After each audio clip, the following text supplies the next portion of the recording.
आचार्य माधवानंद जी महाराज के श्रीमुख से श्रीमद् भागवत कथा एवं श्री राम कथा की अमृत वर्षा के लिए इस YouTube चैनल को सब्सक्राइब करें और सनातन संस्कृति के प्रचार में भागीदार बने। समाधान देते हैं। जिनके जीवन में धर्म है वो परेशान हो सकता है लेकिन कभी पराजित नहीं हो सकता, लेकिन जिनके जीवन में धर्म है ही नहीं वो कभी भी विजय नहीं हो सकते, कभी उन्हें विजय से की प्राप्ति नहीं हो सकती है।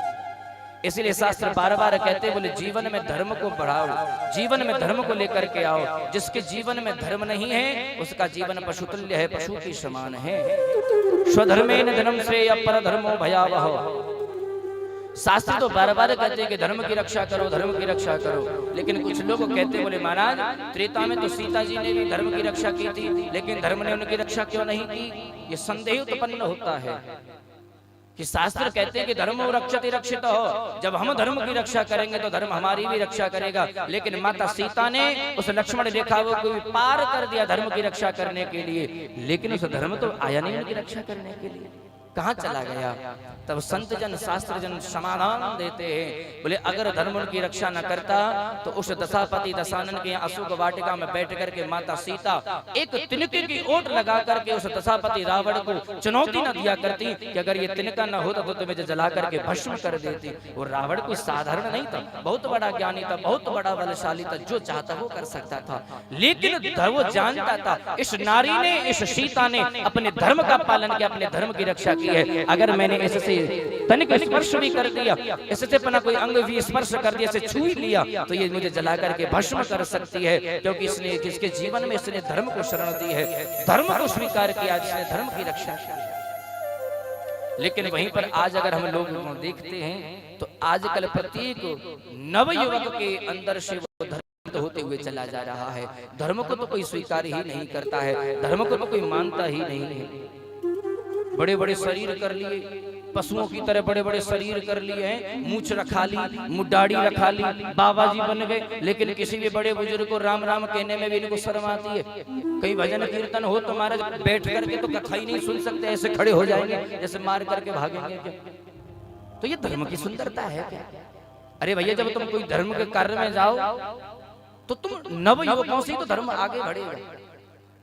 अगर नव युवक ही धर्म से पीछे भागने लगे तो धर्म का क्या होगा। धर्म का तो कुछ भी नहीं बिगड़ेगा। धर्म तो अविनाशी है, धर्म तो पहले भी था, आज भी है। जब हम लोग नहीं रहेंगे धर्म तो फिर भी रहेगा, लेकिन फिर भी हम लोग धर्म को स्वीकार नहीं कर रहे। हम लोग देखते हैं जो नए नए युवक हैं वो भगवान को नहीं मानते, वो धर्म को नहीं मानते, वो कहते बोले हम नहीं धर्म को मानते, हम नहीं कथा सुनते, हम किस कथा को सुने, किस भगवान की कथा को सुने। तो मैं तो एक ही बात कहता हूँ कि धर्म को तो जब तुम मानोगे जब तुम्हारी कोई औकात हो, जब तुम्हारी कोई हैसियत हो, क्योंकि धर्म को समझने के लिए मति की आवश्यकता है, धर्म को समझने के लिए लक्षणों की आवश्यकता है, धर्म को समझने के लिए संस्कारों की आवश्यकता है। जब तुम्हारे भैया माता पिता ने, जब तुम्हारे पूर्वजों ने संस्कार ही नहीं दिए धर्म को समझाने के लिए, कभी तुम्हें बताया नहीं कि धर्म की परिभाषा क्या होती है, मठ मंदिरों में जाना चाहिए, भगवान का पूजा पाठ करना चाहिए, तुम्हें संस्कार ही नहीं दिए तो धर्म को मानोगे कैसे।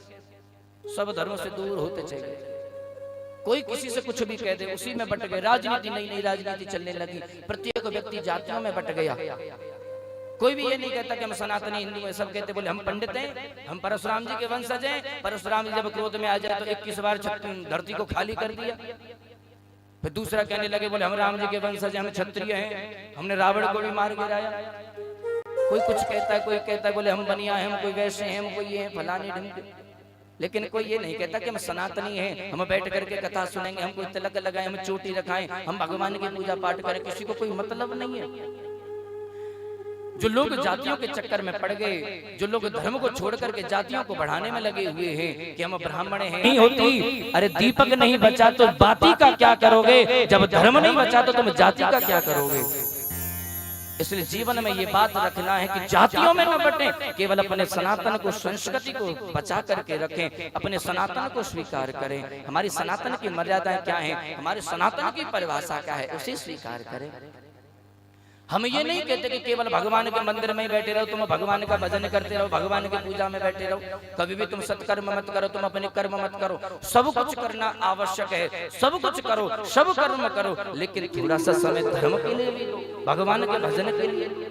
अरे कहीं पर सुंदर कांड होता है, कहीं पर भजन होता है, सत्संग होता है, तो वहां जाकर के बैठो, किस लिए? चाहे भले ही तुम वहां जाकर के भगवान का भजन मत करो, लेकिन वहां जाकर के तुम बैठ जाओगे तो सब लोगों को पता चलेगा कि हाँ ये सनातनियों का गांव है, सनातन संस्कृति का गांव है। लेकिन छोटी छोटी बातों पर राजनीति चल गई, बोले वहां कथा होगी तो हम वहां नहीं जाएंगे, वो कथा सुनेगा तो हम वहां नहीं जाएंगे। अरे भैया ये तो बुजदिलों के जो कायर जो लोग होते हैं ना, ये उनकी मन से बातें निकलने वाली होती है।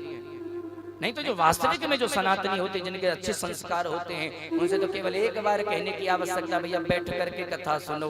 उनसे तो तुम कहने की आवश्यकता न पड़े, महाराज बैठ करके सभी कथा सुनो। यही वास्तविक सनातन की सुंदरता है, वास्तविक संस्कृति है। इसलिए कहते बोले स्वधर्मेन धनम श्रेय पर धर्मो भयावह। आजकल की जो नई युवा पीढ़ी है, उसने देखा बोले महाराज मुस्लिम समाज बहुत अच्छा है, उसने देखा बोले ईसाई समाज बहुत अच्छा है, बोले इसी धर्म को तुम स्वीकार कर लो। अनेक अनेक प्रकार का लाभ लेने के लिए उसी को स्वीकार करने लगे। तो महाराज हम तो केवल एक बात कहते हैं जो शास्त्र कहते हैं, बोले स्वधर्मेन धर्म श्रेय पर धर्मो भयावह। अपने धर्म में तुम भूखे मर जाना, अपने धर्म में मर जाना भी श्रेष्ठ है, लेकिन दूसरे के धर्म को तुमने स्वीकार कर लिया तो समझ लीजिए कभी भी अधोगति होगी, कभी सदगति हो ही नहीं सकती है।